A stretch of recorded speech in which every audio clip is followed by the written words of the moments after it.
Bonjour les enfants. L'histoire de chat et de chaton que je vais vous raconter aujourd'hui à partir du grand dessin animé de Walt Disney n'est pas une histoire ordinaire. Attention. Tout d'abord parce qu'elle concerne des chats très distingués. Les aristochats.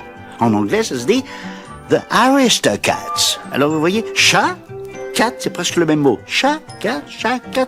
Il y a simplement un H qui s'est perdu entre la France et l'Angleterre. Ensuite, cette histoire n'est pas ordinaire. Ah ben non, j'ai déjà dit le mot ordinaire. Attendez. Il faut trouver un autre mot pour enrichir votre vocabulaire. Attendez. Ah, cette histoire n'est pas une histoire banale. Voilà. Elle n'est pas banale parce qu'elle est un tantinet policière. On y trouve de tout. Des chats, des chiens, des hommes, des oies, et même une jument et un souriceau. Ah, un souriceau, c'est pas ce que c'est. Eh bien, un souriceau, c'est une toute petite souris. Voilà. Et alors, il y a un traître, des vagabonds, des poursuites et des bagarres, pim, pam, boum, blam, et un chat héroïque, un chat aussi un peu chapardeur, là, un peu chahuteur, et puis, bref, un chat au grand cœur, toujours prêt au combat et qui n'hésite pas à se lancer au secours des faibles pour les protéger, quitte à y laisser des poils et devenir pour un moment un chat. Ah, un chat comment? Un chat comment? Allez-y les enfants, aidez-moi, un chat? Ah là! Eh bien, un chat pelé, pour ceux qui ne savent pas, c'est un chat auquel il ne reste presque plus de poils.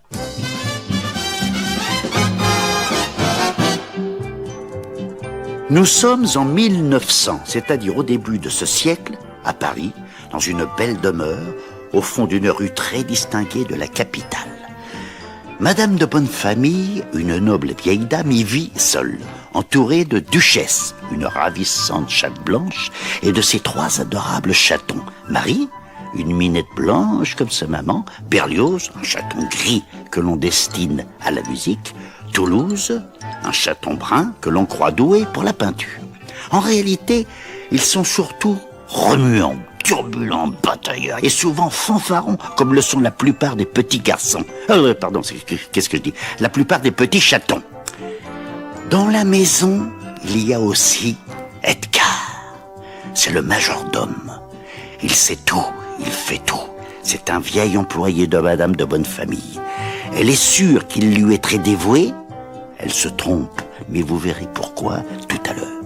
Dans l'écurie, pour les jours de sortie en calèche de Madame de Bonnefamille, Froufrou, la jument baie, coule des jours heureux.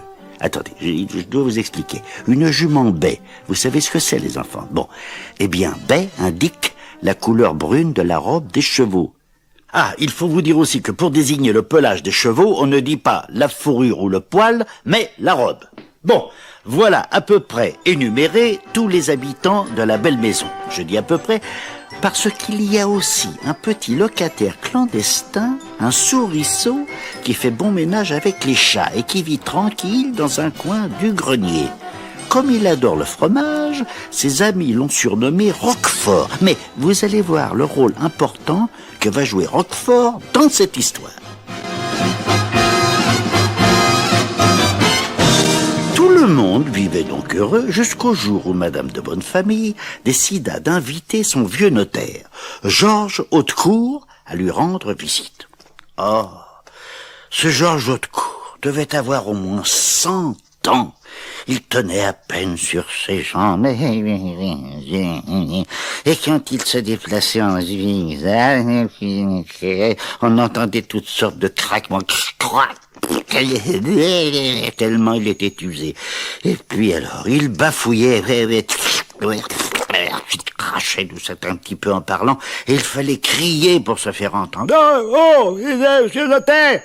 Mais comme il était resté très galant, il ne refusa pas l'invitation de sa cliente.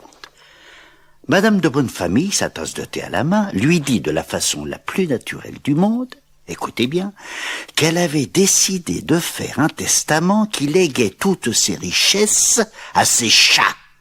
À ses chats? Mais oui, pour être sûr qu'il ne manquerait de rien après sa disparition. Quand le dernier chat serait mort, alors seulement Edgar hériterait de tout. Edgar n'eut pas besoin de tendre beaucoup l'oreille pour surprendre cette conversation. Quoi? Les chats avant lui. Ah, les chapardeurs. On allait voir de quel bois il se chauffait. Sans hésiter, il résolut de se débarrasser sans retard de toute cette famille de chats.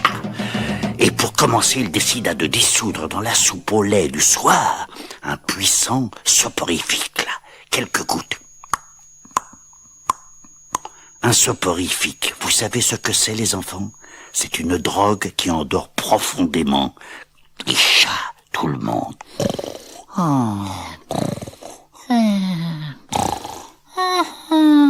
Le traître avait un plan.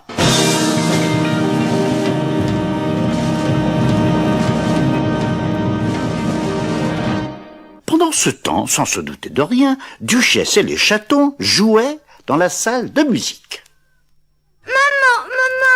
Marie chérie, Marie, je vous en prie, veuillez cesser. C'est tout à fait indigne d'une jeune fille du monde. Quant à vous, Berlioz, vous devriez avoir honte de vous. Votre conduite n'est pas d'un vrai gentleman. Ben, c'est elle qui a commencé. Les dames ne commencent jamais les disputes, mais elles savent les finir. Berlioz, ne soyez pas brutal. On fait pas de mal, on s'entraîne à mordre et à griffer. Les aristochats ne jouent pas à se mordre, à se griffer et autres gestes violents. Quelle horreur! Mais un de ces jours, on pourrait rencontrer un chat de gouttière.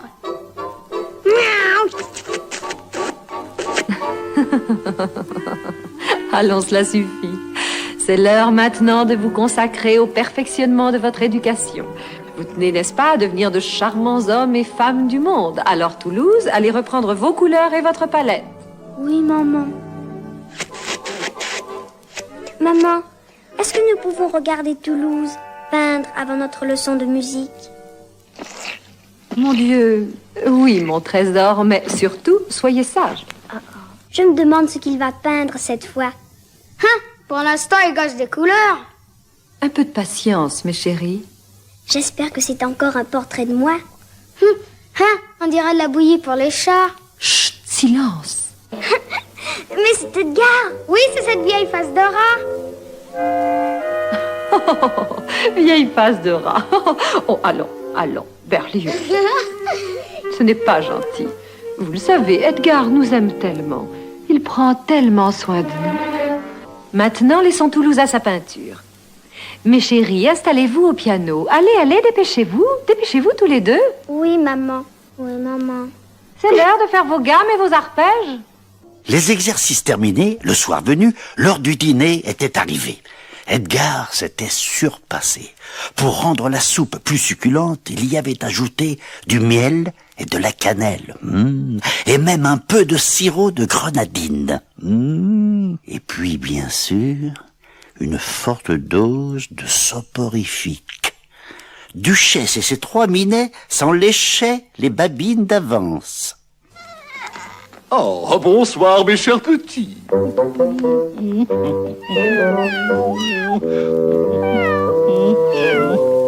Le plat que vous préférez, préparé tout à fait spécialement. Suprême de crème à la Edgar. Dormez bien, je voulais dire mangez bien.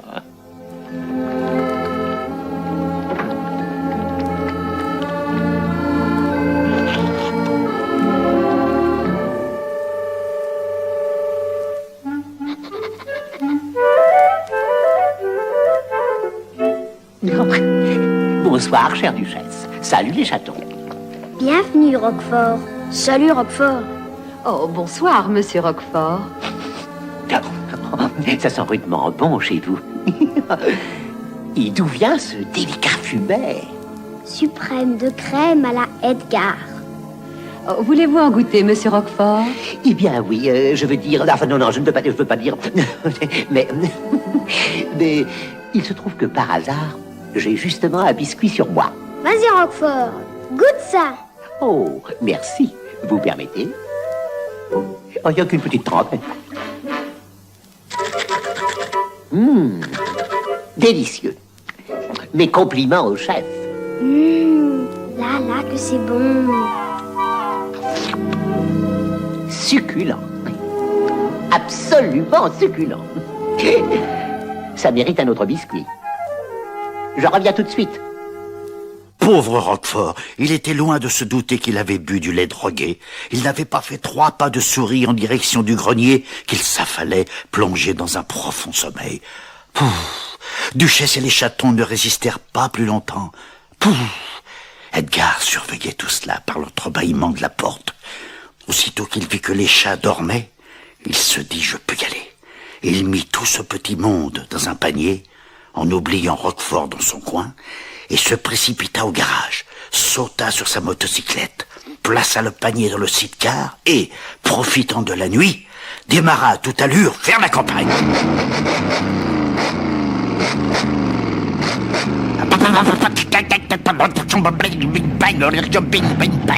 La vieille moto pétaradait dans la nuit noire. Mais Edgar ne savait pas qu'il allait avoir bientôt à ses trousses 2 chiens errants qui dormaient dans une meule de foin. Les 2 lascars qui portaient des noms célèbres, Napoléon et Lafayette, ne pouvaient pas supporter ces engins nouveaux qui crachaient de la fumée, sentaient mauvais et faisaient un bruit infernal. N'oubliez pas, les enfants, que nous sommes au début du siècle, en 1900, au premier âge de l'automobile. Bon. Les 2 chiens s'étaient spécialisés dans l'attaque de tous les engins mécaniques, c'était avant l'heure des écologistes. Lafayette. Hé, Lafayette. Lafayette. Oui, je suis là. Écoute, j'entends un bruit de roue. Oh, Napoléon, nous avons mordu 6 pneus aujourd'hui. Couru après 4 autos, une bicyclette et une moto. Chut, tais-toi. C'est une motocyclette. 2 cylindres, transmission par chaîne. Et une roue voilée à l'avant, on dirait. Alors toi, tu attaques sur les flancs, et moi j'attaque quand l'ennemi est désarçonné. Mais pourquoi c'est jamais toi la première vague d'assaut? Parce que je suis le chef, voilà pourquoi. Cesse de rouspéter et sonne la charge. Tu sonnes la soupe. De toute façon, c'est une sonnerie. Je peux très bien te remplacer, tu sais. Bon, sonnons la charge. Arrête, trompette, c'est moi qui suis le chef. C'est moi qui décide quand on y va. Alors on y va. Chargez! Alors là, mes enfants, alors là, commença une bagarre gigantesque. Edgar vit surgir de la nuit 2 monstres, hurlant et bondissant, qui se jetèrent sur la moto comme pour la dévorer. Embardés, boum, cascade, boum, paf, détour, rien à faire pour les éviter. Edgar quitte la route, boum, franchit le talus, bam, boum, défonce une barrière, dévale à travers un pré, traverse une meule de foin. Résultat, la moto se sépare du sidecar, bam, le chapeau long, chut, est projeté au sommet d'un pommier. Le parapluie va se planter dans une meule de foin. Et Edgar, agrippé à sa moto libérée du sidecar, regagne affolé la route de Paris avec Napoléon et Lafayette à ses trousses. Mais alors, le panier qui contenait les chats dans ce charivari, eh bien, projeté hors du sidecar, il va atterrir sans mal au bord d'une rivière sous un pont. À cet instant, éclate un terrible orage, déchiré d'éclairs, ponctué par d'énormes coups de tonnerre. Oh, où suis-je, mon Dieu? Je ne suis pas à la maison. Oh, cher petit, où êtes-vous? Répondez-moi. Berlioz, Toulouse, Marie, où êtes-vous? Moi, je suis là, maman. Marie, ma chérie, vous n'avez pas de mal. Je crois que j'ai fait un cauchemar et que je suis tombée du lit. Allons, Marie chérie, il ne faut pas avoir peur. Maman! Ça, c'est Berlioz. Par ici, Berlioz, mon trésor, nous sommes ici. Et ne vous inquiétez pas, tout s'arrangera très bien. J'arrive, maman. J'ai froid et je suis tout mouillée. Voyons, chérie, restez là bien tranquillement. Je vais chercher Toulouse. Toulouse, où êtes-vous? Toulouse! Hé! Dites donc, pourquoi tous ces hurlements, hein? Pourquoi t'as pas répondu? Maman! Il était caché là tout le temps. Oh, le ciel soit loué. Vous n'avez pas de mal? J'ai fait un drôle de rêve cette nuit. Edgar était avec nous. On roulait et on sautait et on rebondissait tous. Des grenouilles? Oh oh, c'était pas un rêve. C'est Edgar qui nous a fait le coup. Edgar? Oh, chérie, mais c'est ridicule. T'es bien que t'es tombé sur la tête. Maman, j'ai très peur. Je veux rentrer à la maison. Allons, allons, mon trésor, il ne faut pas avoir peur, vous verrez. Oh, Seigneur, oh, rentrons vite dans le panier. Et maintenant, qu'est-ce qui va nous arriver? Cher petit, je ne saurais vous dire. Nous sommes dans une triste situation. J'aimerais tant qu'on soit à la maison avec madame. Oh, pauvre madame. Elle sera tellement inquiète en voyant que nous avons disparu. Dans son hôtel particulier, Madame de Bonnefamille, réveillée par le fracas de l'orage, s'est levée en hâte pour voir si tous ces gentils minets ne sont pas trop effrayés. Ah! Quelle horreur! Les 4 petits lits douillets sont vides, et même pas d'effet. Où sont donc passés ces chouchous? Qui a ravi ces chats chéris? Pauvre dame, la voilà qui pleure, sanglote et gémit errant par toute la maison. Oh! Edgar! Lui non plus n'est pas là. L'orage et le désespoir bruyant de Madame de Bonnefamille tirèrent Roquefort de son profond sommeil. Il se frotta les yeux, s'étira, lissa sa moustache et comprit aussitôt que quelque chose d'anormal était arrivé. Il sortit courageusement dans le jardin sous l'orage déchaîné et appela en vain ses amis. Hélas, le vent, hurlant, ne lui apporta aucune réponse.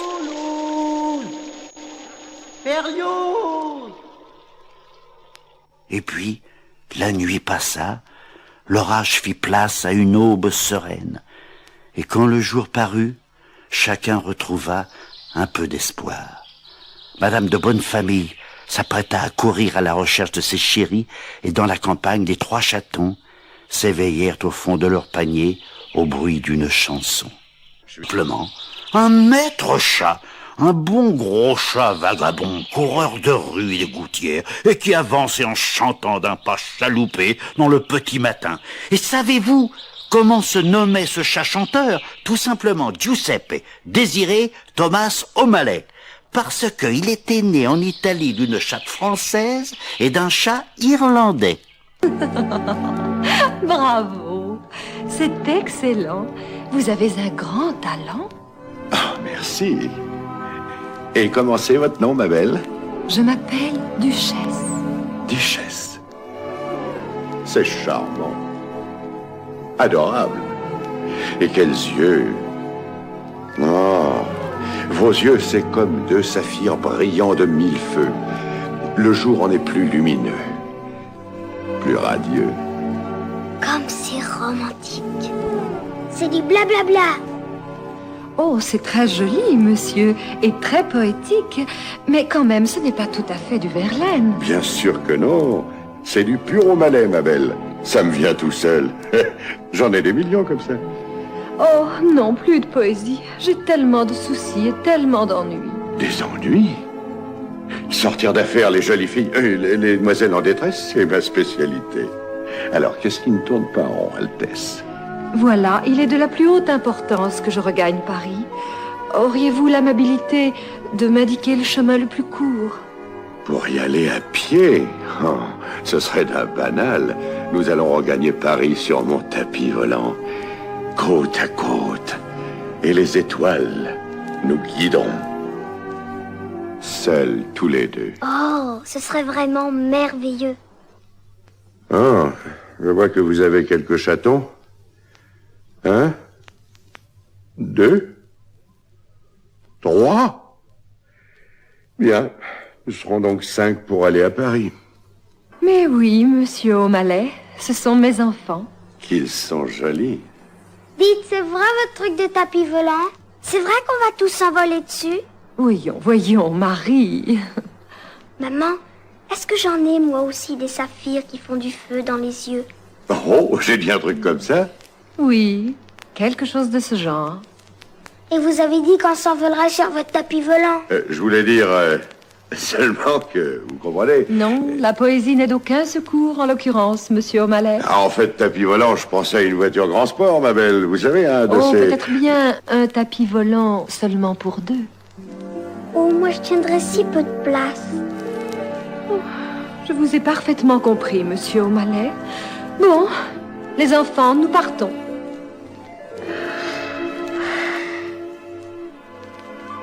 Moi aussi je suis à dur, un chat de gouttière. Eh, dis donc, mais t'as des dispositions, je parie que t'es un vrai caïd dans ton quartier. Ouais, c'est plane. Encore un envol au royaume de la fantaisie, monsieur O'Malley? Bien sûr, O'Malley ne put fréter un tapis volant, mais une camionnette de laitier qui passait justement par là fit assez bien l'affaire. Et savez-vous ce que fit O'Malley? Il sauta sur le capot, tout griffe dehors, là, et obligea le chauffeur à demi mort de peur à freiner en catastrophe. Ensuite, O'Malley se glissa rapidement à l'arrière de la camionnette et aida Duchesse et les chatons à y grimper. Alors que la camionnette démarrait, ils se firent de grands signes d'adieu, mais Marie, imprudente, tomba de la voiture. O'Malley bondit et la rattrapa, et après une course éperdue, ils remontèrent en voiture. O'Malley était si attaché à Duchesse et à sa petite famille qu'il décréta « Je veillerai sur vous jusqu'à Paris ». Pendant ce temps, le pauvre Roquefort avait passé une des nuits les plus agitées, les plus humides de son existence. Il s'était juré de retrouver Duchesse et les chatons. Désespéré, toussant et éternuant, il se réfugie le jour venu à l'écurie auprès de Froufrou, la jument baie, pour y trouver un peu de chaleur et beaucoup de réconfort. Oh, Roquefort, je me suis fait tant de soucis pour toi. Est-ce que tu as appris quelque chose? Non, pas de traces de nos amis. Et je les ai cherchés toute la nuit. Oui, je le sais. Et la pauvre madame n'a pas dormi non plus. Ah, c'est un triste jour pour nous tous.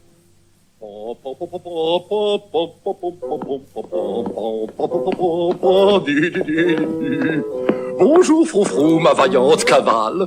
Peux-tu garder un secret? Oh, bien sûr, tu peux. Suis-je bête?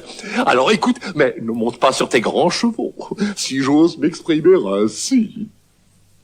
Regarde, Froufrou, je suis en première page du journal.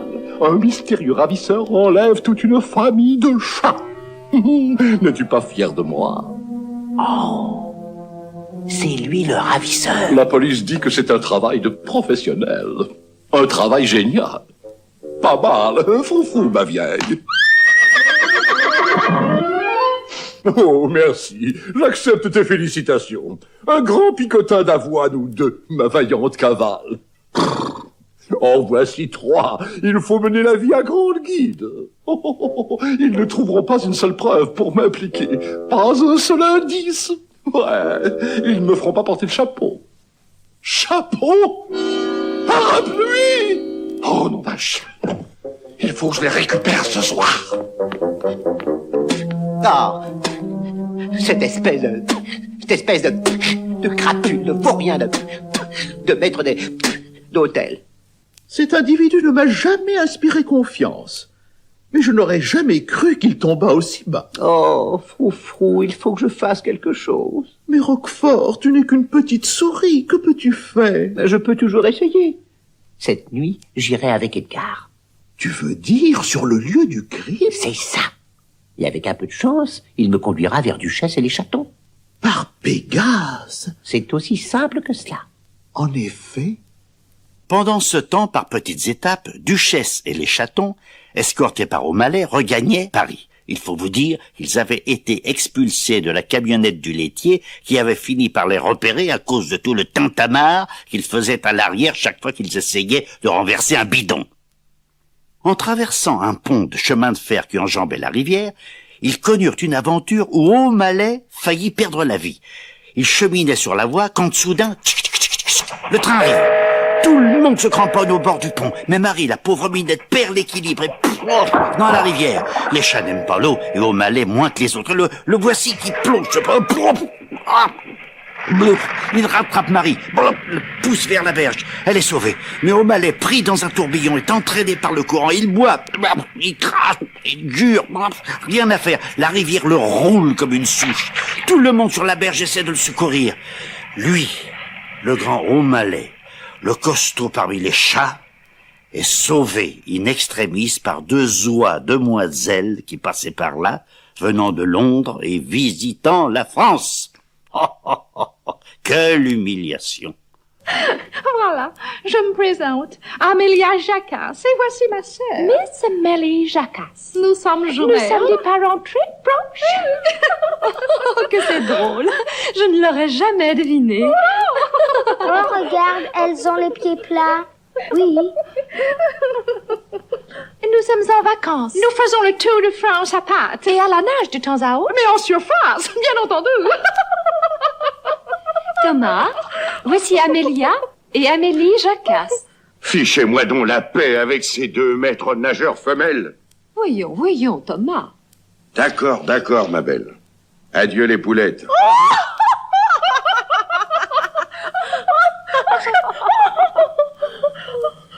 Oh, Poulette, nous sommes des oies. Non, je vous prenais pour des cygnes. Oh, quelle flotte. Votre époux est vraiment charmant et très comme il faut. C'est que je ne suis pas précisément son époux. Précisément. Vous l'êtes ou vous ne l'êtes pas? Très bien. Je ne le suis pas. Voilà qui est scandaleux. Oh, quel couchard. C'est inadmissible, c'est un dépravé. Un dévergondé. D'ailleurs, il a les yeux trop rapprochés. Un regard chafouin et un sourire torve. Et le menton d'un être mou. De toute évidence, un cajoleur, un enjôleur qui se joue des malheureuses trop confiantes. Comme c'est romantique.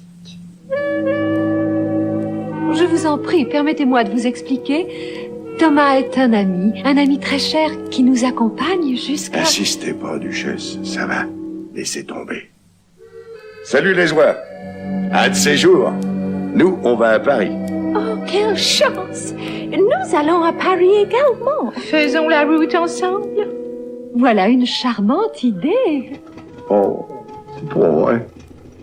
Ce même soir, dès la nuit venue, Edgar, comme il l'avait prévu, sortit sa vieille moto et se mit en campagne pour essayer de récupérer son chapeau et son parapluie, 2 pièces à conviction qui pouvaient le trahir. Roquefort, le souriceau, décida de faire partie de l'équipée et se cacha derrière la selle quand la moto vrombissante démarra en flèche. Arrivé près de la meule de foin, Edgar vit bien que ses 2 ennemis, Napoléon et Lafayette, étaient toujours là, au saquet. Edgar s'approcha avec précaution de la meule. Hélas, ses chaussures grinçaient de façon inquiétante. Et Lafayette, écoute. Oh, la barbe, Napoléon, c'est encore cet abruti de grillon qui a un cauchemar. C'est des chaussures qui grincent, elles viennent par ici. Oh, les grillons ne portent jamais de chaussures. Mais tu vas la boucler, oui. Écoute, il s'agit de bottines, même que c'est du 43, avec un trou dans la semelle gauche, on dirait. De quelle couleur elles sont? Elles sont noires. Mais comment est-ce que tu veux que je le sache? Hey, écoute, à présent ça grince plus. Je continue à dire que c'était le grillon au cauchemar. Hey, Napoléon. Oh, revoilà les chaussures qui grincent. oui, je les entends. Napoléon, j'ai une de ces frousses, j'ai la chair de poule, moi. Pas le moment de faire la poule mouillée.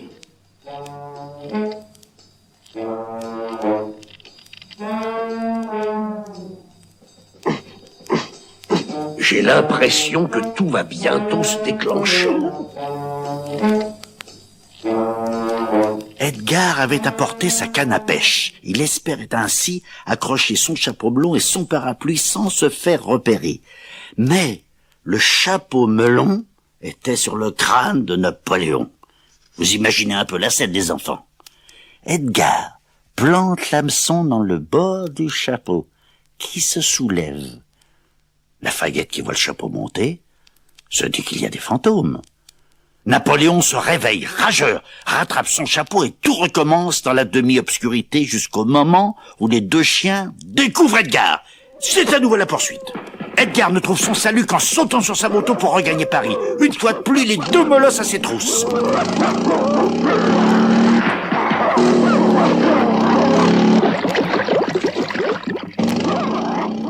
Pendant ce temps, rompu, fourbu, épuisé, O'Malley et sa petite troupe arrivent aux portes de Paris.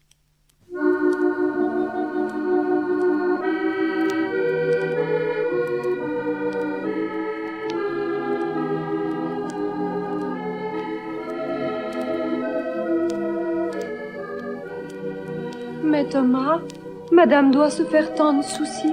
Serons-nous vraiment à la maison ce soir? Maman, je suis fatiguée. Moi aussi, et j'ai mal à mes pattes. Écoutez, ma belle, il est tard et les petits sont éreintés. Je parie qu'on a fait 200 kilomètres. Et moi, je parie qu'on en a fait plus de 1000. Allons, courage, mes petits chéris. Monsieur O'Malley connaît un endroit où nous pourrons passer la nuit. Dites donc, c'est pas trop loin d'ici, monsieur O'Malley. Redresse tes moustaches, petit tigre. C'est juste après la prochaine cheminée. Eh bien, nous y sommes. Duchesse, voilà ma piole. C'est pas aussi chic que le Ritz, mais c'est un endroit tranquille. Ah. Oh non. On dirait que ce vieux Scat-Cat et sa bande sont pas loin. Oh, des amis à vous? Eh oui, ce sont de vieux potes et ce sont tous des mordus. Des mordus? Qu'est-ce que c'est des mordus? Vous savez, un cat, c'est un mordu du jazz. Un scat-cat, c'est un chanteur qui chante sans dire les paroles. On va ailleurs, Duchesse? Oh non, non, non, je tiens à voir votre piole et à connaître ce scat-cat. Bon, d'accord. Hé, scat-cat, envoie-nous un peu de ta musique douce par ici.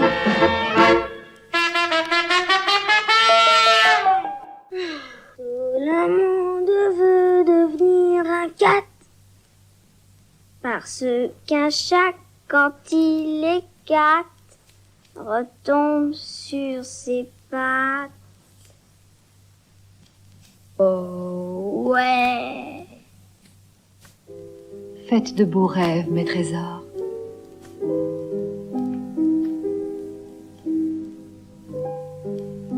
Je vous parie qu'en ce moment, ils sont tous sur le tapis volant. Allons respirer un peu. Oh, ils avaient du mal à garder les yeux ouverts. Oh, quelle journée passionnante. Ça, on peut le dire. Et quelle nuit. Thomas, vos amis sont vraiment fascinants. Je les adore. Ah, bien sûr, ils sont pas forts sur les châteries et ils sont pas bien léchés. Mais si vous êtes dans le pétrin, boum, les v'là qui rappliquent. Lorsque nous avons eu besoin de vous, boum, vous aussi vous êtes arrivés. C'est un beau coup de veine pour moi, je voulais pas le louper. Oh, mille merci de nous avoir accueillis sous votre toit. Oh, je veux dire, dans votre piole. C'est très gentil. Oh, n'exagérons rien. Vous savez, par ici, c'est le quartier des loyers à bon marché. Oh non, non, non, ça me plaît. Peut-être, cela a-t-il besoin d'être quelque peu nettoyé et rangé? Et peut-être aussi une touche féminine ici et là? Eh bien, si vous postulez pour l'emploi, moi je suis d'accord. Oh, chic. Maman va travailler pour monsieur O'Malley. C'est pourtant vrai. Vos yeux brillent comme des saphirs. Ouais. Ça fait un peu vieux jeu, non? Oh non, non, pas du tout. N'importe quelle femme aimerait entendre ces mots. Même ma petite Marie. Ouais. Tous ces petits chatons, Duchesse. Moi, je les aime bien. Et eux, ils vous aiment beaucoup. Oh oui. Vous savez, ils ont besoin de quelqu'un qui serait une sorte de père. Oh, Thomas, ce serait magnifique. Oh, très cher. Si seulement je pouvais. Pourquoi vous pourriez pas? C'est à cause de madame. Je ne pourrai jamais la quitter. Ouais. Mais madame, ça n'est jamais qu'un être humain. Vous n'êtes qu'un passe-temps pour elle. Oh non, non. Nous sommes beaucoup plus que cela pour elle. Oh, je suis absolument navrée, très chère. Mais il faut que nous rentrions demain matin. Ouais. Bon. Vous savez ce que vous avez à faire. Mais vous me manquerez. Et vos chatons, ils me manqueront aussi. Hélas, on avait presque un papa. Oui. Eh ben, allons nous recoucher. Bonne nuit, Duchesse. Bonne nuit, Thomas.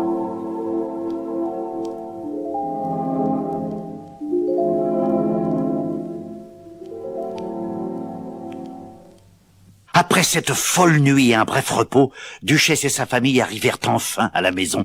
Du plus loin qu'ils les voient, Roquefort, fou de joie, se met à les accueillir à grands cris de souriceaux, bien sûr. Mais cela suffit à alerter le méchant Edgar toujours aux aguets.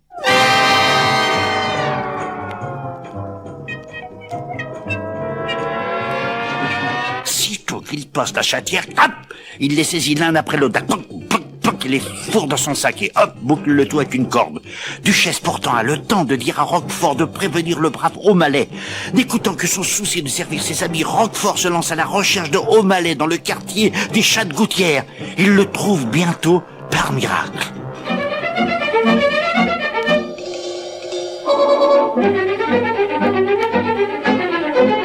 Monsieur Aumalet! Hé! Stop! Duchesse, les chatons en danger. C'est le maître d'hôtel. Duchesse et les chatons en danger?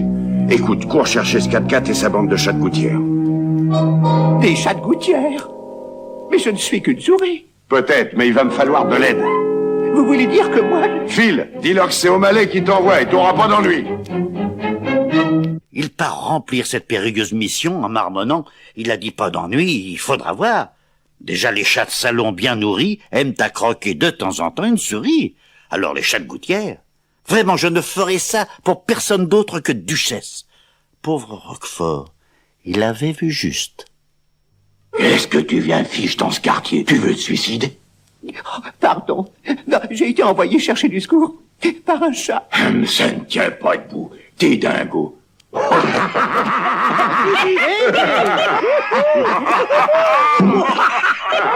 mais je vous jure, il m'a dit que je n'avais qu'à citer son nom. Dada, alors vas-y, dis son nom, grignotin. Non, s'il vous plaît, ne me bousculez pas. Il s'appelle O'Toole. Connais pas O'Toole. Une fois. Ah, c'est O'Brien. 2 fois. Oh, misère. Vous me croyez, n'est-ce pas? Cause toujours minable. Que diriez-vous de... Oh, Grady, hein? Pauvre gars, t'es fait comme un rat.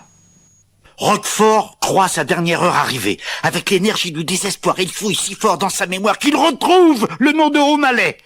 Il est sauvé et nos amis aussi. Toute la bande de chats lutteurs se met en route et atteint bientôt l'écurie de la maison. Edgar avait déjà enfermé Duchesse et les chatons dans une grosse malle bouclée par un cadenas, prête à l'expédition. Pendant que les chats déchaînés attaquent Edgar, Roquefort, en bon souriceau détective, ouvre le cadenas. Froufrou d'un coup de museau soulève le couvercle. Duchesse et les chatons se précipitent hors de la malle pour y être remplacés par Edgar, projeté à l'intérieur par une ruade magistrale de la bonne jument. Et clac, le cadenas refermé. Ouf, tout entré dans l'ordre. Tout le monde met la patte à la malle pour la pousser dans la cour et elle est embarquée par le camion des messageries maritimes appelé par Edgar lui-même. Destination? Le bout du monde. Alors vint le doux moment des retrouvailles avec Madame de Bonne Famille. Quelle scène attendrissante, mes enfants. Vous imaginez? D'autant que Georges Hautecourt, le vieux notaire centenaire, appelé en hâte par Madame de Bonne Famille, était arrivé craquant et zigzagant comme d'habitude pour soutenir sa bonne amie. Duchesse, quel bonheur que tu sois enfin revenue. Et je trouve que ce jeune monsieur a très belle allure. Allons-nous le garder dans la famille? Bien sûr, nous le gardons. Nous avons besoin d'un homme dans cette maison. Georges, nous devons songer à assurer l'avenir de leurs futurs enfants. Mais naturellement, plus on est de fous, plus on rit. Ne bougeons plus.